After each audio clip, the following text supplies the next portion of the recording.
दिनैनि इउपिपिएल सरकारा मा बुजिदों जों बुंनो रोङा 16टा डिपार्टमेन्टनि खोथा डिसिनो हरनाय बेखौ नोंसोर इतिमध्य मिथिगौ बे डिपार्टमेन्टनि सायाव स्टेट गभर्नमेन्टआबो अभारटेक खालामनो हाया एक्सारसाइज खालामनो हाया खारना जाहैदों बे डिपार्टमेन्टफ्राबो जोंनि भारत संबिधाननि 246 आर्टिकेल 7 शेड्यूलनिफ्राय मोननाय 246 आर्टिकेलनि भारत संबिधाननि 7 शेड्यूलनि जेनेखि माबायाव दङ जेनेखि थख' संबिधानाव दङ इउनियन लिस्ट दङ स्टेट लिस्ट दङ कंकारेन्ट लिस्ट दङ दिनैहाय जोंहा सामार सेसन जादों बे सामार सेसनाव जोङो फार्स्ट आवार 1 घन्टा जोंहा कुइसन नांगौ थायो बे प्रथम फार्स्ट आवाराव 1 घन्टायाव आङो मोनसे कुइसन होदोंमोन बे कुइसना जाहैदों माने what is the present status of Udalguri parliamentary segment आं बेखौ होदोंमोन आरोखि किन्तु थांनानै नुहैबाय बे कुइसना ड्रप आउट जादों आरो बे कुइसननि एन्सारखौ होनाय जायाखै दा जोंनि बिटिसि आव अर्थात 6 शेड्यूल बिटिसि आव बे मोनसे रायजो राजाफोरनि लुबैनाय रायजो राजाफोरनि नङा गासैबो सुबुङानो दिनैहाय लुबैदों जे बिटिसि आव जे पार्लियामेंटारि सेगमेंट मोननै जानांगौ क'क्राझारा इतिमध्ये जाबाय मोनसे सेगमेंट आरो अदालगुरि हिसाबैबो जोंहा लुबैनाय दङ 2007 आव ड्राफ्टिं जे माबा delimitation MP delimitation drafting committee एबा ड्राफ्टिं खालामनायाव जोङो मोननै जोङो नुदोंमोन आरो बे हिसाबैनो दा फैयै क'क्राझारनि बादै अदालगुरि जे पार्लियामेंटारि सेगमेंट जानांगौ बेथ' जायाखै मा खालामदों आनफर्चुनेटलि बेनिफ्राय 6टा एमएलए सेगमेंटखौ लानानै बेखौ अदालगुरि पार्लियामेंटारि सेगमेंटआवसो सोनायनि एनाउन्सखौ होनाय जादों जोङो बेखौनो बुंदों बेनोमोन जोंना जों गुबै बेखौनो जोङो बुंदों जे बिटिसिआ जादों 6 शेड्यूल 6 शेड्यूलाव थानाय कुनु सेगमेंटखौ एमएलए सेगमेंटखौ माने दस्रा बिटिसिनि बाहेरायाव थानाय आसामनि सेगमेंटजों बेखौ खालायनाङा खालामनो मोना खालामनो हाया किन्तु दिनैहाय इउपिपिएल सरकार थासान्दियावबो दिनैहाय बिसोर रायजो सालायनाय सत्तेयावबो गां दिनैहाय अदालगुरि बाक्सानिफ्राय 6टा बिटिसि 6 शेड्यूलनिफ्राय एमएलए सेगमेंटखौ लांनानै अदालगुरि गायहैनाय जादों आरो बे प्रश्ननि एन्सारखौनो आं लुबैदोंमोन दा आनफर्चुनेटलि दिनैनि हाउसआव बिथांमोनहा बे प्रश्ननि एन्सारखौ होआखै बेखायनो जोङो दुखु मोननानै बुंदों जोङो खुद्रिनानै बुंदों एसेम्ब्लियाव दिनैनि दिनावहाय बिटिसिआव सावरायनांसिगौ एजेन्डा गोनांसिन एजेन्डा होनोब्ला बे जोंनि डिलिमिटेशननि खोथा स्टेट डिलिमिटेशन एसेम्ब्लि सेगमेंट आरो पार्लियामेंटारि सेगमेंट बिनि सायावनो जोंहा सावरायनांगौआ अत्यन्त प्रयोजन दिनैहाय गोबां संगठन गोबां मानसिफ्रा कमेन्ट होदों बुंदों धरना होदों जे जोंहा बिटिसि 6 शेड्यूलनि सिङावनो मोननै सेगमेंट जानांगौ किन्तु दुखुनांथाव साननांगौ बाथ्राया मा नै दाखालिसो बिटिसिआव इउपिपिएलआ गावसोरनि दारै एमएलए समष्टिया 15टा जाबाय आरो बिदिनो एमपि समष्टिनि खोथाबो बुंबाय दाउ अमा सिथारलायनानै रंजालायनानै बमा गावनाय जाहैबाय दिनैहाय जोङो प्रश्न खालामगोन अदालगुरि पार्लामेन्टारि सेगमेन्टनिफ्राय अदालगुरिनिफ्राय जोंनि बिटिसिनि बे 6था एसेम्बलि सेगमेन्टखौ लांनायाव नोंसा आखाइ दं नामा नोंसोर थासारियाव मानो बेबायदि जाखो दिनैहाय बिटिसि 6 शेड्युलनि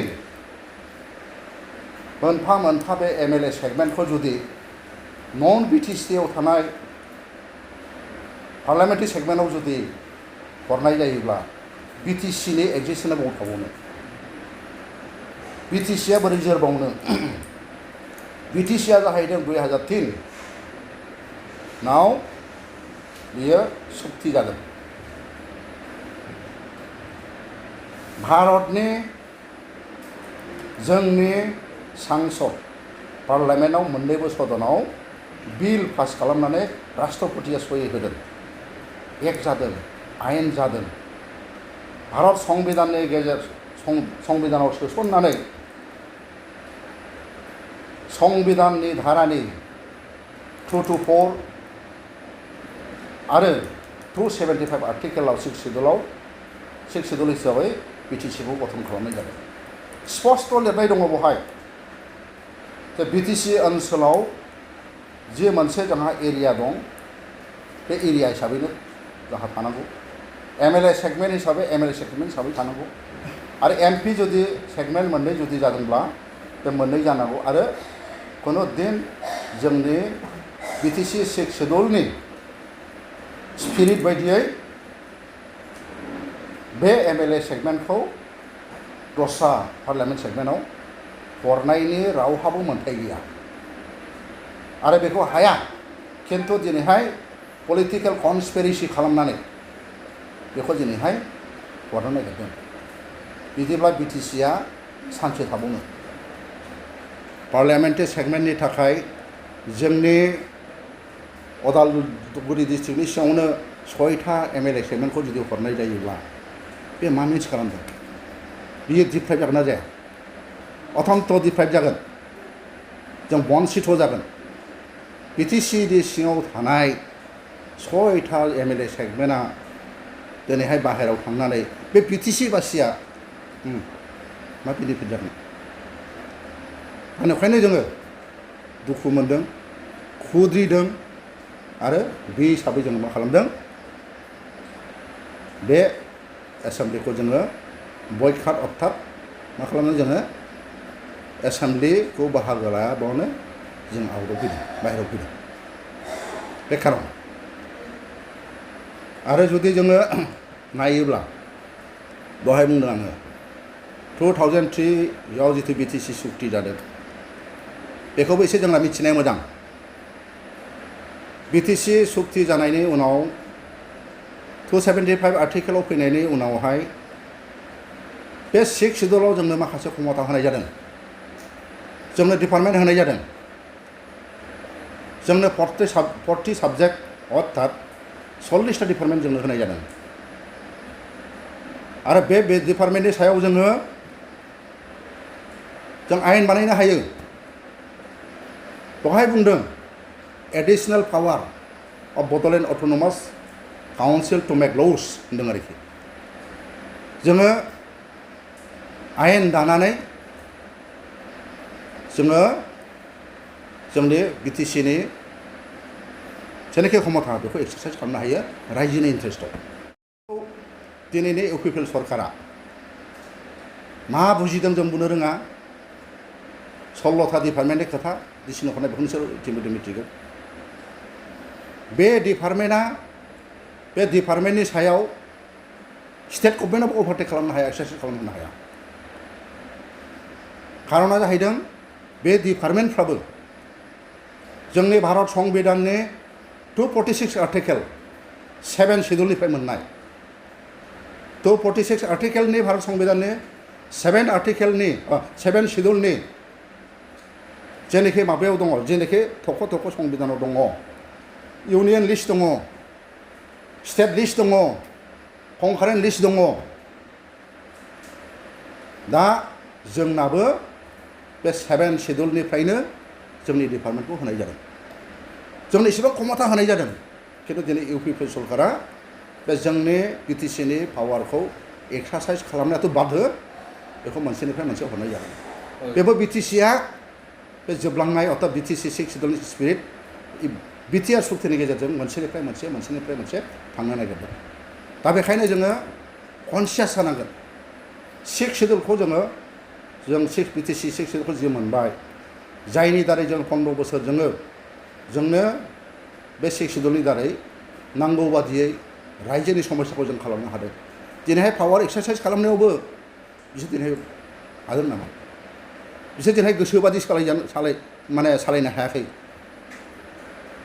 सोरजोंबा दिनैहाय बिसोरो हुकुम जारि खालामजादों बे गतिके बिटिसिखौ जुदि बासायनांगौब्ला MLA सेगमेन्टखौ जुदि बासायनांगौब्ला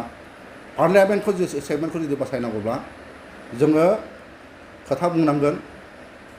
जोङो रायजो राजाफोरखौ बुजायनांगोन आरो रायजो राजाफ्राबो बुजिबाय आरो जों सब गासिबो कनसियास जानानै जोंनि एसेम्बलि सेगमेन्टनि दानायनि बेहाय जोङो थिग थानांगोन जोंनि पार्लियामेन्ट सेगमेन्ट दानायनि बेवहाय जों थिग थानांगोन आरो बिटिसि 6 शेड्यूलखौ खुनु दिन जोङो भायलेसन खालामहोनायाव गैया बियो जोंनि भारतनि संबिजिरनि सिङाव दङ बेखायनो बुंदों BTC 6 schedule is इनसार्टेड in the constitution of India बेयाव हाबनानै दंसै इसिबां गोरा राफोद दिनैहाय प्रमद बर' इउपिपिएलआ मोनसेनिफ्राय मोनसे बे क्षमताखौ बेबहार खालामनायाथ' बाध्य माने दिनैहाय गोमालांनोसो हमदों आरो दिनैनि एसेम्बलियाव आरो किसुमान खोथाखौ जोङो जेरैखि जों प्रश्न खालामदों बे प्रश्न खालामनायनि एन्सारखौ जों मोन्दों आरोखि जोंथ' वाकआउट जाबाय जों मानो थाबावनो आसोल बिसय पार्लियामेन्टारि सेगमेन्ट दानाय एसेम्बलि सेगमेन्ट दानायखौनो जुदि रायलायाब्ला बबाव रायलायनो जों बेखौलाय बिटिसि एसेम्बलिया जों लुबैदोंमोन बिटिसि एसेम्बलियाव दिनैहाय रिजलिउसन लानांगौ बिटिसिआव एसेम्बलियाव रिजलिउसन लानानै अदालगुरि हिसाबै मोनसे पार्लियामेन्टारि सेगमेन्ट दानानै बेखौ चिफ इलेक्शन कमिसननो हरनांगौ होननानै जोङो दाबि खालामदोंमोन दाबि खालामनायनि थाखायनो प्रश्नबो होदोंमोन खिन्थु बिथांमोनहा जोंखौ दिनैहाय बे सुजुगखौ होआखै आरो बे जोंनि थाखाय खथि जागोन हायोमोन बिटिसि एसेम्बलियाव 40टा जोंहा प्रतिनिधि दङ नमिनेटआ बेसेबां दङ 6टा नाम्बार 46 MCLA जुदि दिनैनि हाउसआव दिनैहाय जुदि रिजलिउसन जुदि लानानै प्रमद बर' नेतृत्वआव बेखौ जुदि जोङो रिजलिउसन पास खालामनानै हरोब्ला जायियानो खोथा गैया दिनै बिथांमोनहा बेखौ खालामहोआखै खालामहोयैनि खारनाव मा दङ जोंहा बे मोनसे प्रश्न जानानै थाबाय सोंनाय जानानै थाबाय बे गतिके जोंना बेनो दिनैहाय जों बेखौनो सिद्धान्त लादों जे खुनु दिन माने जोङो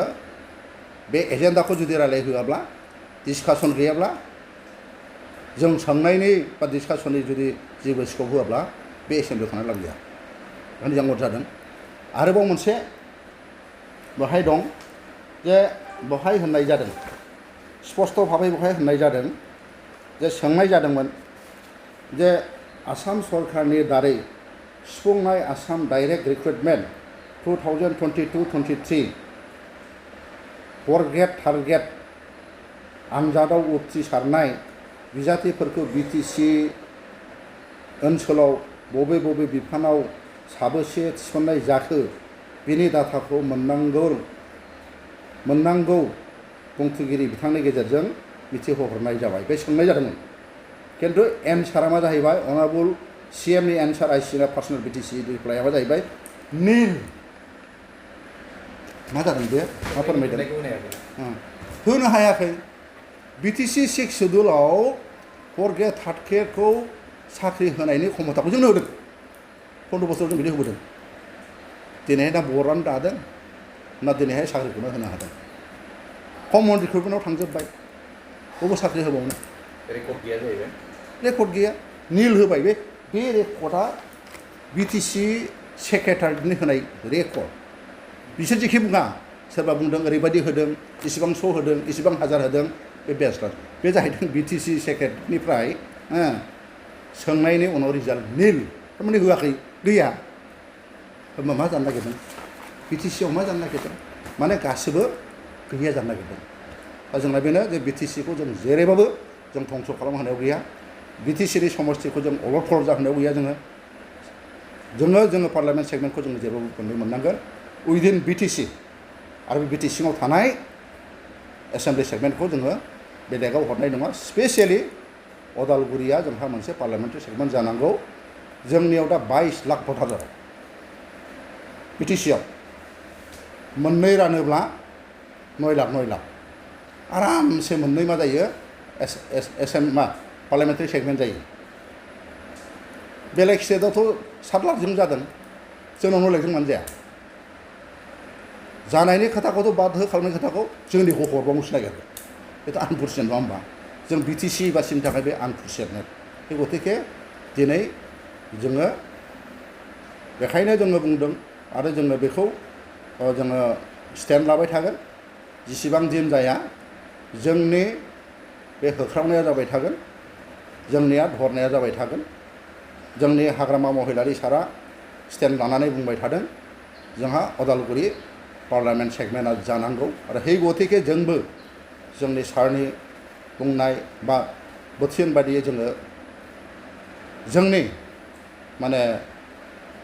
अदालगुरि जेरैखि पार्लियामेन्टारि सेगमेन्ट बेखौ बोरै खालामनांगौ बोरै खालामब्ला मोनगोन बिनि थाखाय जोङो दा खामानि मावलांबाय थागोन ना स्पष्ट खोथा दिस इज 6th schedule under the माने आर्टिकेल 275 बे बिटिसि 6th schedule हिसाबै जिखिनि जों 15था मोनदों आरो बिटिसि 6th schedule स्पिरिट हिसाबैनो जोंना रिजार्भेसनाव जानांगौ एसेम्बलि सेगमेन्टआ दिनै 15था मोनदों मोजां खिन्थु जोंनि 6th schedule अट'नमास काउन्सिलाव 332 जे आर्टिकेल दङ इन्डियान कनस्टिटिउसनाव बे हिसाबै जोङो जोंनि बड'लेण्ड अट'नमासाव जोंनि रिजार्भेसनखौ मोननांगौ बेखौ नोंसोरो नायनानै लादो दा जोंना बेनो रिजार्भेसना 6th schedule स्पिरिट बायदि जानांगौ आरो क'क्राझाराथ' जाहाय एसटि रिजार्भ जाखानांगौ आरो अदालगुरि हिसाबै जोङो पार्लियामेन्टारि सेगमेन्ट हिसाबै जोंहा मोननांगौ बिधानसभानि रिजार्भेसन हिस्ट्रि हिसाबै मोन 10था जानांगौ होननानै दाबि दैखांदों बर'नि आफादफोरा नोंथांमोना मा ना आं बेखौनो बुंदों बिटिसिनि 6th schedule स्पिरिट हिसाबै जोंहा दंखायो जे बेसेबां रिजार्भेसन जानांगौ एज पार माने 6th schedule BTC autonomous council बे हिसाबै जोङो स्टेट माने एसेम्बलि सेगमेन्टखौ स्पष्टयै बेवहाय लिरनानै होदों 332 आर्टिकेलाव भारत संबिधाननि बे गतिके बे हिसाबै जोङो मोननांगौ अर्थात रेसिय' हिसाबै रायजो राजाफ्रा जेखौ बुंदों बेनो थिग खौसेथि जानांगौ होननानै बयबो बे समाव फैफिननाय समाव ज' जानांगौ होननानै बुंदों नोंथाङा मा बुंसै खौसेथिया जानांगौ खौसेथिखौ जोंबो लुबैयो खिन्थु खौसेथिनि नामाव राजनितिका जानो नाङा आं मानो बुंदों जों बयबो खौसेथि जादों जे बिटिसिआव जोंहा मोननै पार्लियामेन्टारि सेगमेन्ट जानांगौ जों देहाय बुंदों क'क्राझार जाबाय अदालगुरियाबो जानांगोन बेवहाय राजनितिक खोथा गैया जों मोननै खोथा बुङा दा दिनैहाय नुदों जे अदालगुरिनिफ्राय जोंहा 6था समस्तिखौ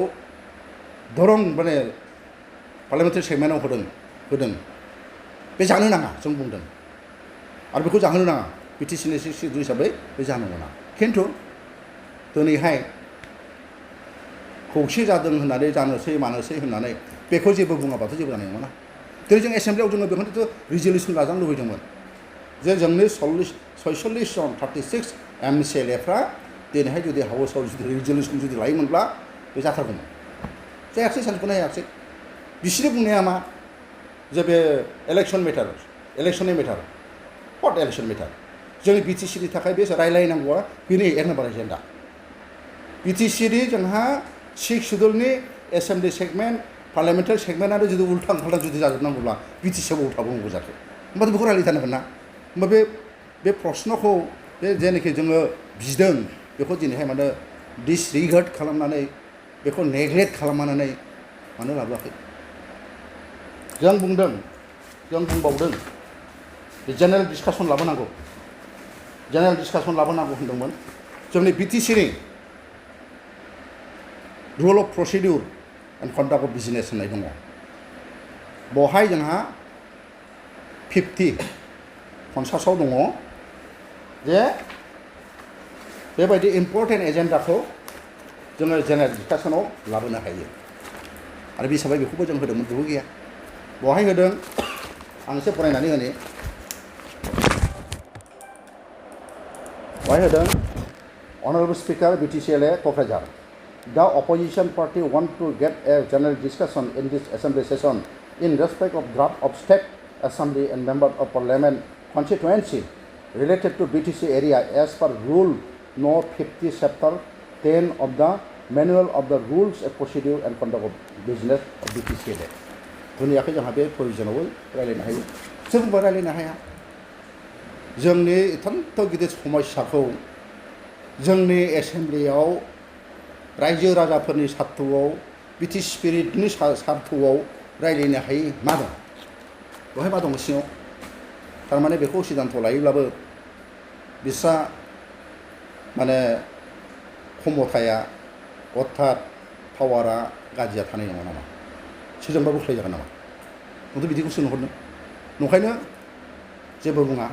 जोंखौबो बुंहोआ रिजलिउसनबो लाया बेसो आरो दा